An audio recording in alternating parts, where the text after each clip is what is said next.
Sure, I mean, it goes in different stages. Like when I was a kid, studying the programs to get on the circus, I mean, there were, John Russell. This guy was a clown back probably in the very late 70s into the early 80s, and he was an incredible stilt walker.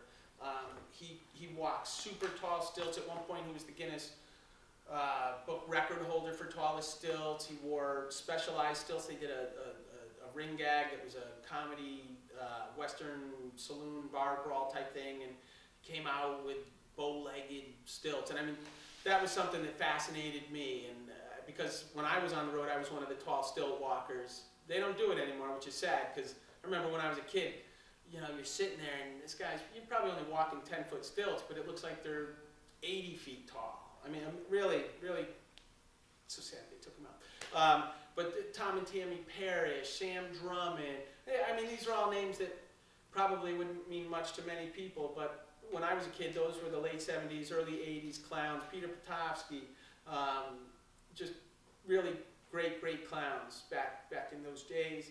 And then once I got on the road, it was great to actually be working with the people for a few years before they all had to retire. That I sat there and studied and knew their name, knew everything about them. So it was cool to be with them.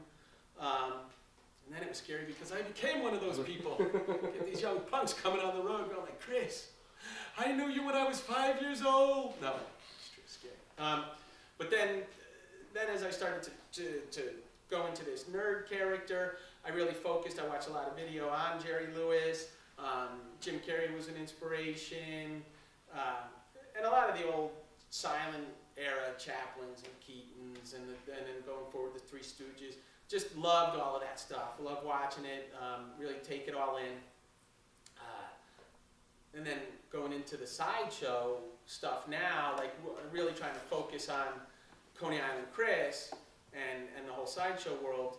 I mean, obviously the Bindle Stiffs, Keith and Stephanie, Todd Robbins, Johnny Fox. I saw him a couple of years ago, and I mean, this guy has just got the tightest show. I mean, from the second it starts till the second it ends, he's got.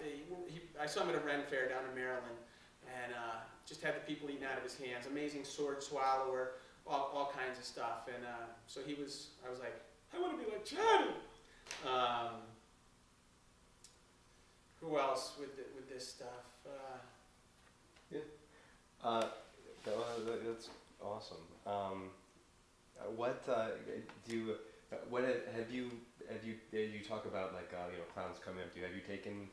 Can you describe how you've taken the role of an educator in clown or anything like that in any way, or if so, or? Yeah, no. I mean, I've taught. I do some teaching. I do all these. I do summer camps and school programs where I do teach. But I've done. There's Priscilla Mooseberger, who runs a school or a program out in Minnesota, and she occasionally takes it on the road. So I went and worked with her for a while. I did a thing in Vegas for her. I did a thing in Minnesota. And I think she does a great job because she sort of mixes hometown clowning and circus-style clowning, teaches how to be big and do clown routines, and then she also teaches all the stuff you would need to do a party or a small show. So I really enjoyed getting in there, and when I was there were a couple of kids there who were those geeks like I was that were like, oh my God, Chris Allison's here. I have the program from '85 and '86 and '87, and you wore this and you wore that. And I'm like, take it easy, kid. But that was fun to teach those guys, and two of them are out traveling with Ringling right now that I worked with there. And my philosophy, like what I tell people, I've been performing probably 25 years now, and I still feel like every day I'm learning. You can never stop learning. Whether it's you take a class, you read a book, you watch a video, you watch a show. I watch tons of shows, magic, sideshow, circus, anything, because you're going to find something. You're going to find it's either going to be good, it's going to be bad, you're going to see something in that show that you'll be able to apply to yourself. Oh, that was great. Do something like that. Or, oh, that was horrible. Don't do that. So that's one thing I stress to everybody is don't think you know it all, because you never will. It's just so great to have you here. It's so much fun to listen to you talk about, all these experiences. It's one of the things that's so interesting is, we've done a couple of these, and it's really fascinating, like just how different all of the clowns are. I mean, it's just everybody's got a story. yeah. It's just, but it's like, it's not only their work that's different. It's just their experience of the work. Their where they're coming from. It's just so interesting. Do you have if you were to like sort of say like what if you were to put your vision of clown into words, like do you have like a definition or a goal of what you try to achieve as a clown when you perform or anything like that?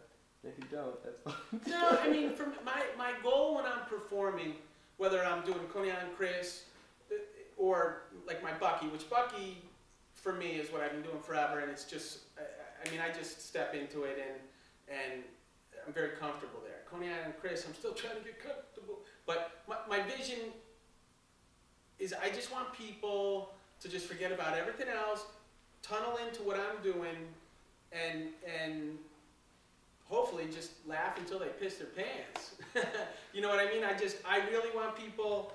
It's funny because when I'm out of makeup, like right now, I'm a very quiet guy. I'm not the kind of guy that's looking to be the center of attention when you go out to dinner with a bunch of friends or at a party. I'm not, bouncing off the dining room table or something. I'm just in the corner drinking a beer, looking at the ladies. Sorry, Chica. No, whatever. But when I get into character, it's like game on kind of a thing. So that's just it. When I'm performing, I want everybody to have fun. Awesome. I know how to stretch it. I can't just do the damn thing. That's great. Is there anything else that you're interested in? All right, I think that's good. Is there anything that you want to touch on that we didn't? I think we covered a lot of period time there. All right. Good. No, it's all good. All right, good.